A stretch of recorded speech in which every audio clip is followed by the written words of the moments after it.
পল্লবীকে তুই কেন মারলি? ও তো কোনো দোষ করেনি। তোকে তো আমি আগেই বলেছি এই গ্রামের আমি কাউকে বাঁচতে দেবো না। আরে ও তো এই গ্রামেরও না, মেয়েটা শুধুমাত্র এখানে বেড়াতে এসেছিল, তাহলে ওর অপরাধটা কি? ওর অপরাধ একটাই, ও এই বাড়ির আত্মীয়। এই বাড়ির আত্মীয় থেকে শুরু করে গ্রামের সবাইকে শেষ করে দেবো। পারবি না, আমি বেঁচে থাকতে এই বাড়ি কেন, গ্রামের মানুষের ক্ষতি করতে পারবি না। কি? হ্যাঁ, এসব তুই কি বলছিস? যারা আমাদের আব্বা আমাকে পুড়িয়ে মেরেছে তাদের তুই প্রতিশোধ নেবি নি? তোর মতো প্রতিশোধের আগুন আমার মধ্যেও ছিল, কিন্তু এদের ভালোবাসা পেয়ে সে আগুন নিভে গেছে।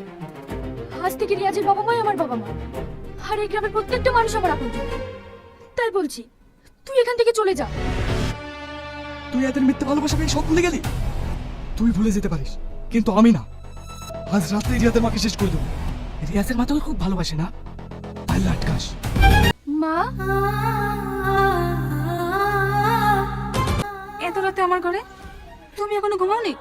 কি হয়েছে মধু?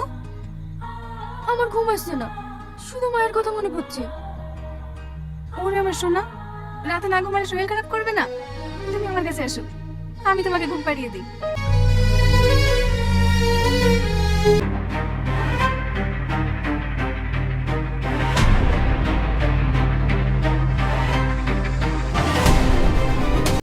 কি রে, সারা রাত জেগে তো রিয়াজের মাকে বাঁচিয়ে দিলি, আজ রাতে কিভাবে বাঁচাবি? আজকেও আমি রিয়াজের মার কাছে থাকবো, দেখি তুই কি করতে পারিস। ওইদিকে রিয়াজের মাকে পাহারা দিবি, এইদিকে আমি রিয়াজের বাপকে শেষ করে দেবো।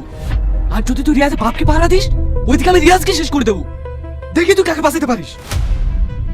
তুই যদি রিয়াজের কোনো ক্ষতি করিস, তোকে কিন্তু আমি ভাই বলে মানবো না, তোকেও আমি শেষ করে দেবো। সেটা সময় হলে দেখা যাবে কে কাকে মারে।